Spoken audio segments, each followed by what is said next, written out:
Pour moi, mon métier, il n'est pas artistique du tout. C'est une discipline artistique, mais moi, je ne suis pas un artiste.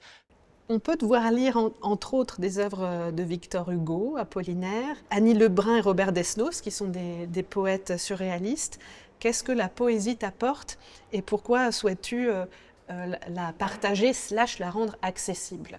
L'entre-soi de mon métier me fait peur, me glace parfois. Et j'ai besoin d'aller ailleurs que dans des théâtres très confortables. Et c'est chouette de travailler dans des conditions confortables au théâtre et au cinéma, je ne le cache pas. Hein. C'est très agréable. Mais il y a aussi des gens qui sont malades à l'hôpital. Il y a aussi des enfants à l'école, c'est compliqué pour eux. Ce qui se passe dans l'enseignement public aujourd'hui est grave. Donc ça me paraît important de porter ces textes-là, parce qu'ils appartiennent à tout le monde. Et je pense que chacun d'entre nous gagnerait à s'en saisir.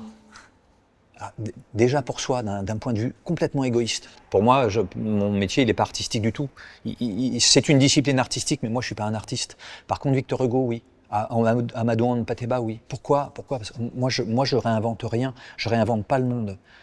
Je lis ou je raconte ou je joue les histoires des autres. Ce sont eux les artistes, tu vois ce que je veux dire? Ce sont eux qui transforment le monde. Ce sont eux dont le regard est parfaitement singulier et nous fait dire « Ouais, je n'avais pas imaginé que c'était possible ». Donc non seulement je comprends ce que ce type est en train d'écrire, mais en plus, ce que ça me fait là dans la tête, dans le cœur, dans les tripes, je m'y attendais pas.